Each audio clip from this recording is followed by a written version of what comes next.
My name is Dr. Mithil Shah, and today's topic is really very interesting. This topic is really very easy. First of all, my introduction, I'm Dr. Mithil Shah, currently pursuing MDS in orthodontics, and this was my seminar topic, and I thought I was really very confused regarding the six keys of normal occlusion in my UGs also. So why not explain it to you guys also? Hope you will like this video. If you like this video, do subscribe, and let's get started. So what is basically this six keys of occlusion? See, has Angle had given what occlusion actually meant. Okay, so the same way, this we are going to study what is the normal six keys to normal occlusion. So first I'll talk about what is the introduction and how these six keys came up. Then I'll talk about all the six keys. I'll also give some conclusion, and then I'll give my references which will help you out. Starting with the introduction. So basically this is an article given by Sir Lawrence F. Andrews, and he had studied these six characteristics which were specially found in those 120 casts. What did they do? They took 120 casts of non-orthodontic patients, the patients who who were not undergoing any orthodontic treatment. So they took this cast, 120 ideal cast, which they found with their clinical judgment in between 1960 to 1964. Now, why actually, first, before learning every topic, why are we learning this? See, as we all know, orthodontics is a field where we all are going to treat malocclusion. But to understand malocclusion, we need to understand what normal occlusion is and what are those six characteristics which will help us bring this normal occlusion in a malocclusion patient. So to understand what is abnormal, we need to understand what is normal first, and what are those key features which are present in this normal, so that we can treat our malocclusion cases. This means that you are going to do a successful orthodontic treatment. So this is the basic criteria of understanding the six characteristics. Okay, so let's move on. Has Angle sir had already told us what actually occlusion was. He told us that, as you can see, this is the cusp. This is the upper first molar, permanent maxillary first molar. This is the mesiobuccal cusp. This is the distobuccal cusp. And if you see, this mesiobuccal cusp is occluding in between what?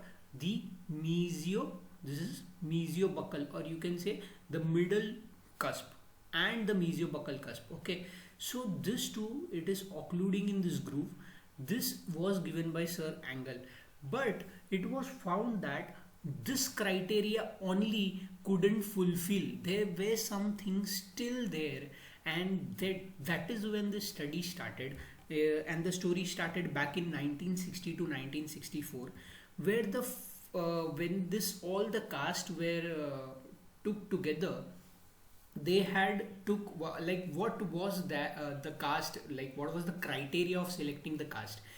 Those patients who didn't had any kind of orthodontic treatment, and whose appearance was straight and pleasing, and who had those occlusions and bite which generally look correct in the clinical judgment, you would say. And also in a clinical judgment where an orthodontic treatment would do nothing to them. So this were the things which were taken and considered, because this will help us understand what normal is actually, because this was the clinical judgment of the clinicians. Acha, this is right, and that's why I'll take the impression, I'll study what is common in this 120 cast, and that is how the six characteristics of normal occlusions were born. So Angle's molar cusp groove concept was validated still again, so that is called the molar concept. Another findings, as they move on and they started looking, they saw that there was something called as distal tip which we would be talking about, and also the crown inclination, also called as labiolingual or buccolingual inclination, which began to show an predictable nature as related to an individual type tooth. Also, they found that there was no spaces present and the occlusal plane was identical throughout. Either it was flat or it had slight curve of P. So the some occlusions were reached and the six characteristics were, but now since they have took the six characteristics, they took some more time. So from 1960 to 1964 they took out the six characteristics. From 1965 to 1971 they started understanding whether the six characteristics which we took were right. They started applying basically, and whether if suppose there is a malocclusion patient and an orthodontist is trying to treat it, so he's trying to see whether any one criteria if missing, is my treatment perfect or not, or is there any kind of error in the presence or absence of any one of these characteristics. So let's start.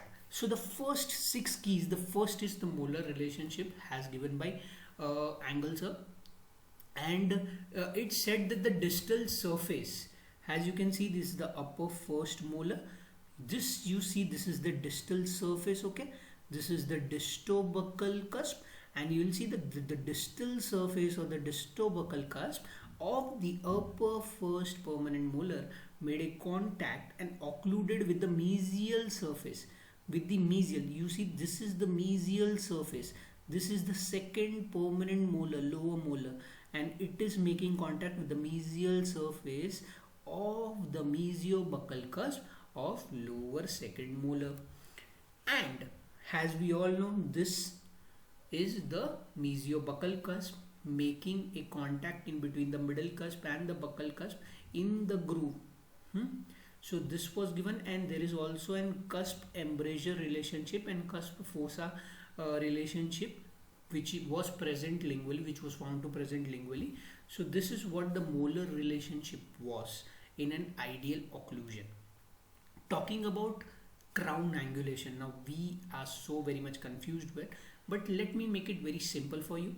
So crown angulation is basically, first of all, you keep this one thing in your mind, that the crown angulation basically is the angulation of the long axis of the crown. See, the word says crown angulation, so it is of the crown and not of the entire tooth. This is what I used to, this was the concept which was weak in my UGs also.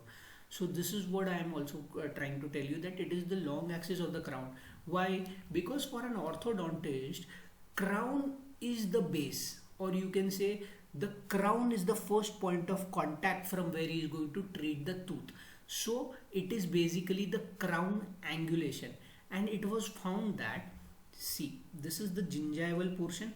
It was found that the gingival portion of the long axis, this is the long axis of each crown, was slightly, this is the long axis, okay, was slightly distal to the incisal portion, varying with the individual tooth type. Varying means this thing, that the degree will change, okay, this will vary, otherwise it was distal in each and every tooth. So the long axis for all the teeth, okay, crown for all the teeth, is the mid developmental ridge. You see this is the medial labial lobe, so this is the mid developmental ridge, okay. Then, which is the most prominent and the centermost vertical portion of the labial or the buccal surface of the crown. The long axis of the molar, except for molars, so the long axis of the molar will be the most prominent groove. See, this is the buccal groove of upper permanent first molar, so this will be the most prominent, or you can say the dominant vertical groove of the buccal surface of the crown. So this is where we are going to identify the crown angulation, also called as mesiodistal tip. Why mesiodistal? See, this is the mesial surface, here the distal surface, and there is a slight tip which we can see over here, so it is called as mesiodistal tip. Talking about crown inclinations, now crown inclinations refer to labiolingual. See, this is labio, this is lingual, so this is what you see is inclination, okay. So labiolingual inclination or buccolingual inclination of again the long axis of the crown and not the long axis of the tooth. I hope you have understood till here. Let's move ahead. So what happens is the crown inclination is present, it is either plus or either it is minus. So when you talk about, this is the incisal portion, you see this line, this is called the incisal portion. So if the incisal portion, or you can say the line, what you call the crown inclination line, if present lingually of the incisal portion, then it is called plus, and if it is present labially, then it is called minus, as you can see over here. So this is nothing but crown, labiolingual inclination, buccolingual inclination, or crown inclination. Hope you have understood this part. So why crown inclination in anterior teeth? Upper and lower anterior crown inclinations are sufficient to resist the over eruption of anterior teeth, and sufficient also to allow the proper distal positioning of the contact points of upper teeth in their relationship to the lower teeth, permitting proper occlusions of posterior crown. See, so anterior crowns are telling us that it helps us and permits the proper occlusion of posterior teeth. See how important the anterior teeth are and their inclinations are. See, crown inclinations in upper posterior teeth, as you can see, the lingual crown inclination existed in the upper posterior crowns. It is constant and similar throughout from the canines to the second molars, and was slightly more pronounced in molars. You can see over here it is slightly more pronounced. Now going to the lower posterior teeth, you will see that it has increased progressively from canines to the second molars. You can see the progressive increase in the crown inclination. Can you see it? I hope you are able to notice this thing. Now fourth is rotation. If you see, this is an ideal occlusion which we see over here. Is there any rotation present over here? If there would be any kind of rotation, there will be discrepancies. It will take more space. If you talk about anterior teeth, if there will be rotation, it will occupy less space, and in posterior teeth it would be the opposite. If there is rotation, it will occupy more mesiodistal space. And spaces, there were no space present. See, there is no space present, and the contact points are tight. Okay, and the occlusal plane of the occlusion varied from generally flat, okay, or there would be some curve of Spee which is present over here. I hope I do not need to explain you what curve of Spee is. The six, now see, the six occlusions we now talking about, we'll start applying this. Okay, we have already learned this and we'll start applying this. So how does this together collectively, all the six relationships work hand in hand, and how are they bringing up and proper occlusion? This is what we are going to see. See, the closer the distal surface, as you can see, the distal surface of the distobuccal cusp of the upper first molar is away from the mesial surface of the mesiobuccal cusp of the lower second molar, and this was the first molar relationship. And see, as it started coming closer and closer and closer, the tooth, you see the space is present over here, you see the space is present over here, this space started closing and the contacts were tight and the occlusion was perfect. I hope I'm not just reading and I'm just trying to help it understand with the diagrams. I hope you are able to understand this. Now see, crown angulations. If the crown angulations, suppose this is an maxillary central incisor, okay.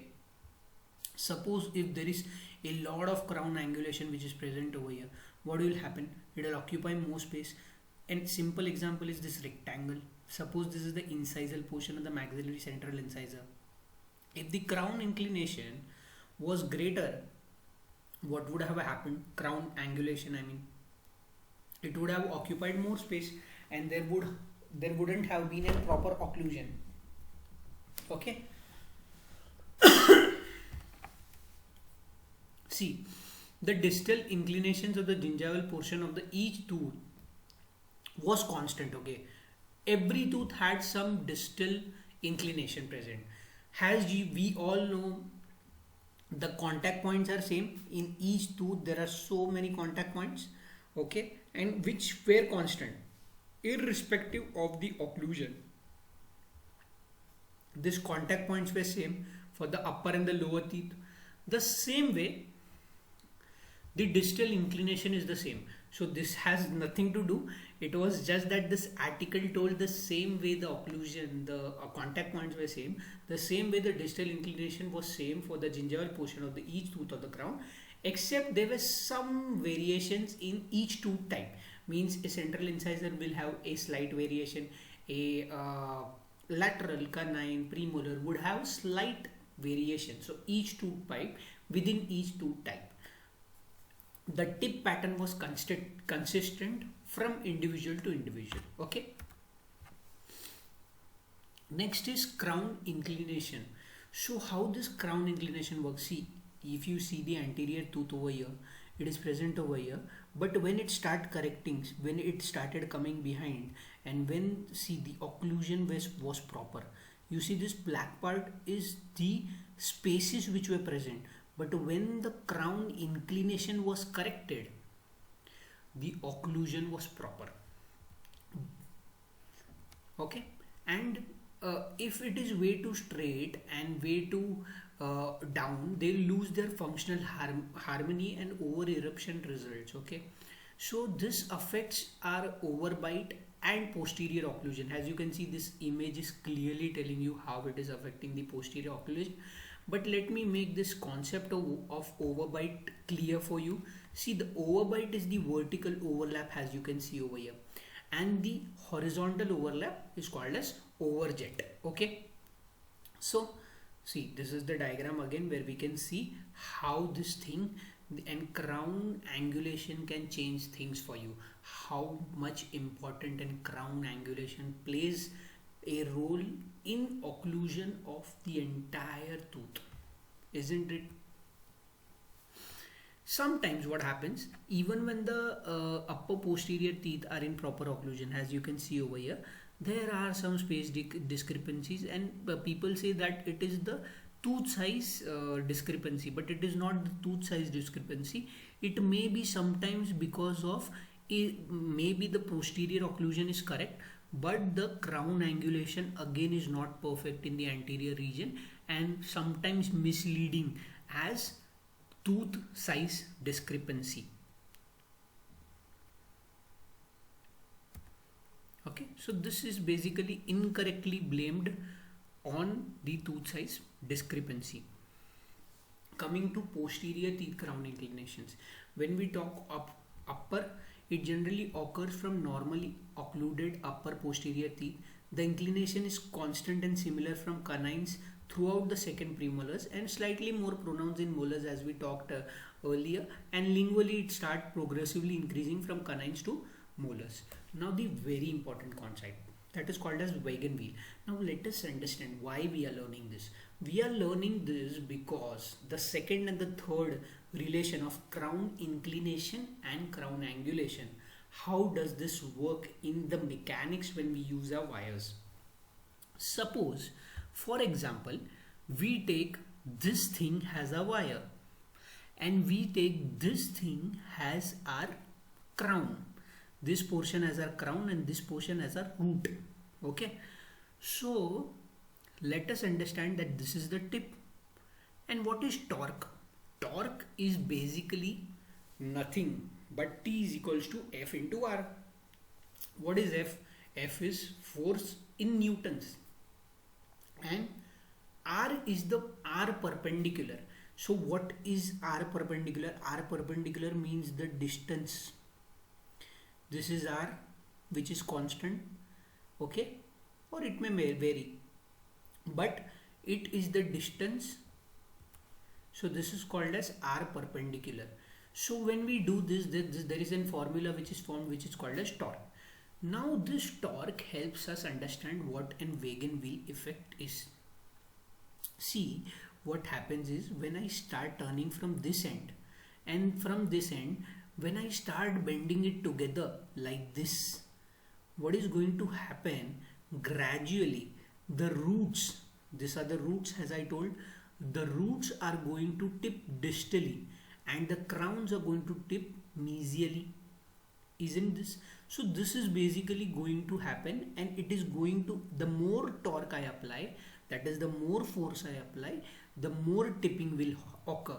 And it was found that the ratio between this tip and the torque is constant. So the torque applied is 4 and the tip is 1. So 4 is to 1. Suppose I apply a torque of 20 and there will be a tipping of 1. Okay, so this was found in the wagon wheel effect. To be very simple and very clear, this is what an wagon wheel effect is, and I hope I do not need to go in numbers. See, if you want to go, this is 5. So what is 5? 5 is 1. So into 4 I'll do. So 20 का torque मैंने जब apply किया, तो here there is a crown angulation of 5 which is formed. Okay, I hope you are able to understand this. Crown rotation, see, this is a pure example. This is a normal tooth, and when it rotates, see here it is 10 mm, and now it is taking the same mesiodistal space is increased to 11.5 mm. Talking about tight contacts. So tight contacts is normal, except there are some tooth size discrepancies since the tooth has formed. So this is the only exceptions in tight contacts, otherwise the tight contacts are maintained, as you can see in this ideal occlusion. Talking about occlusal plane. So when we are treating an orthodontist, suppose you are an orthodontist and you are treating a patient.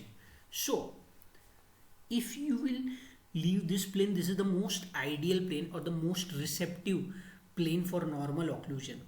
But it is told that you should always do it in a reverse curve of P. Why? Because a tooth has a tendency, our tooths have a tendency to form again to deepen. Why? Why are we doing this? Because we should do a flat plane. Sir Edward believed that we should do a flat plane for an has a treatment goal, has a form of treatment or an over treatment. Why? Because there is a natural tendency of curve of P. This is a curve of P to deepen. Okay, so either you should do reverse or you should do flat as an over treatment, but we call the reverse curve of P an excessive room for upper teeth, or you can say over treatment, matlab it is an what do you call aggressive form of over treatment. So you can keep this way, that you can try to make it flat. Why now? Why so? You should always ask why. Why? Because the lower jaw, as we know, it grows downward and in forward direction. So when it grows in downward and forward direction, the upper jaw, the upper lips try to resist the anterior tooth, which will lead to upper anterior crownings. Okay, which will cause this upper anterior teeth to be forced back, and which will lead in crowding or in deeper overbite or deeper curve of P. One more thing I would like to also add is the only criteria where we do not do this, either the growth is completely completed, there is no further mandible growth. See, we all know that the mandible takes more time than the of the upper jaw. It takes more time than the upper jaw to grow. So this is one factor. If you know the patient has completed the growth of the mandible, and second thing, when this factor goes, the eruption of the third molars, when these two criteria are eliminated, we can go for normal treatment. Otherwise you would have to treat it over treatment by bringing in flat or in reverse curve of P. This is what Sir Edward has taught us. Finally, the conclusion tells us, although a normal person has one head, two arms and two legs, the same way this 20 non-orthodontic models were studied, and these 6 things were common in them. Because we tell a person is a person. Why a person is a person? Because he has 2 legs, 2 arms and 1 head.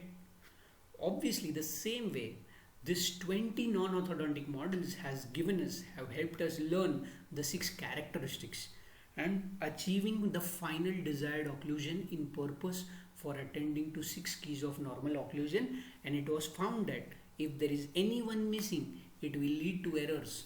Okay. I hope you have liked this video. If like, do like, share and subscribe. The seventh, there is also something called a seventh key, which is called as Bolton analysis. You can study it in your chapter called as model analysis. It is a new concept. I am not included in this because it is an article or JC presentation. So I have not included the seventh key of occlusion, which is called as Bolton's analysis, but you can definitely go ahead and read about it. So these are my references. I hope you have liked my video. Do share, subscribe and comment if any doubts. Thank you so much. Dr. Mithil Shah signing off.